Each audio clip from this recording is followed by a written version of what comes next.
तीन मुँहे सांप का आतंक। एक घना सा जंगल था। उस जंगल में एक सुंदर सा तालाब था। उस तालाब में मछलियाँ व पानी के कई जानवर रहते थे और तालाब के आसपास भी तरह तरह के जानवर रहते थे। वह सब उस जंगल में बहुत खुश थे क्योंकि उनका राजा एक डायनासोर था और वह बहुत ही दयालु था।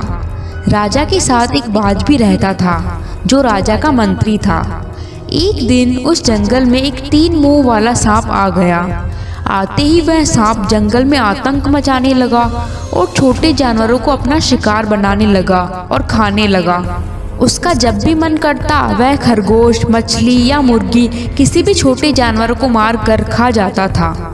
धीरे धीरे सभी छोटे जानवर उससे डरने लगे और उस सांप के डर से वह अपने घरों से बाहर ही नहीं निकलते थे।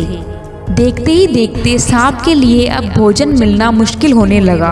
तभी वह सोचता है, काफी दिनों से भूखा हूँ, कोई छोटा जानवर भी नहीं दिखाई देता है। अब ऐसे भूखा रहूंगा तो मर ही जाऊंगा। लगता है किसी बड़े जानवर का शिकार करना पड़ेगा, वैसे भी छोटे जानवरों से मेरा पेट नहीं भरता।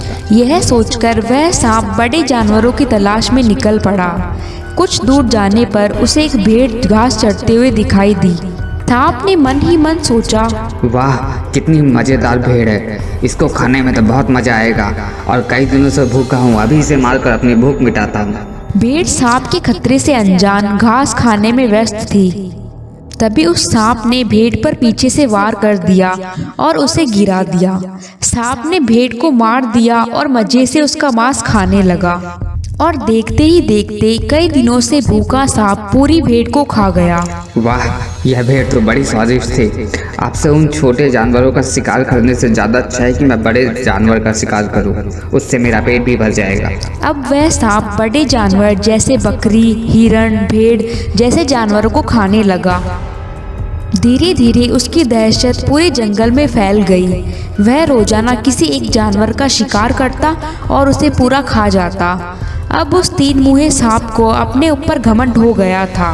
वह सोचता था कि इस जंगल में अब उसे कोई नहीं हरा सकता और जो भी उससे पंगा लेगा वह उसे भी मार देगा।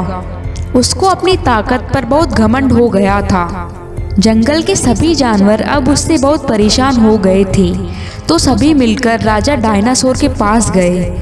उन्होंने वहां जाकर अपनी परेशानी बताई कि कैसे उस तीन मुँहे सांप ने पूरे जंगल में आतंक मचा रखा है। तभी डायनासोर बोला, तो यह बात है, मुझे तो पता ही नहीं था, मैं अभी इसका इलाज करता हूँ। डायनासोर ने अपने मंत्री बाज को सांप के पास भेजा और उसको बोला कि जल्दी से सांप को यहाँ बुलाकर लाओ। बाज सांप के पास गया और बोला, इस जंगल के महाराज डायनासोर ने तुम्हें बुलाया है, तुम अभी मेरे साथ चलो। घमंड में चूर सांप ने बाज की बात को ठुकरा दिया और कहा, जाओ जाकर कह दो अपने महाराज से कि हम किसी से नहीं मिलते, अगर उसको मिलना है तो हमारे पास खुद आए। जब बाज ने यह बात डायनासोर को जाकर बताई तो डायनासोर गुस्से में आग बबूला हो गया और तुरंत सांप को मारने के लिए निकल पड़ा। उधर सांप मजे से सो रहा था। डायनासोर सांप के पास आया और बोला, ओए घमंडी सांप, तेरी इतनी हिम्मत, तूने हमारे पास आने से मना किया और मेरे जंगल को जानवरों का शिकार किया। अब तेरी खैर नहीं, मरने के लिए तैयार हो जा या माफी मांग ले। लेकिन सांप ने हंसकर डायनासोर से कहा, मैं और माफी मांगू, वो भी तुमसे? यह तो हो ही नहीं सकता। डायनासोर को उसकी बात पर और गुस्सा आने लगा। वह जोर से बोला, तो फिर मरने के लिए तैयार हो जा। सांप भी लड़ने के लिए तैयार हो गया था, लेकिन इतने बड़े डायनासोर के सामने उस तीन मुँहे सांप की औकात ही क्या थी। देखते ही देखते दोनों के बीच भयंकर लड़ाई शुरू हो गई। कुछ देर तक तो सांप डायनासोर के हमलों से बचता रहा, पर आखिर में जाकर वह डायनासोर के आगे कमजोर पड़ने लगा।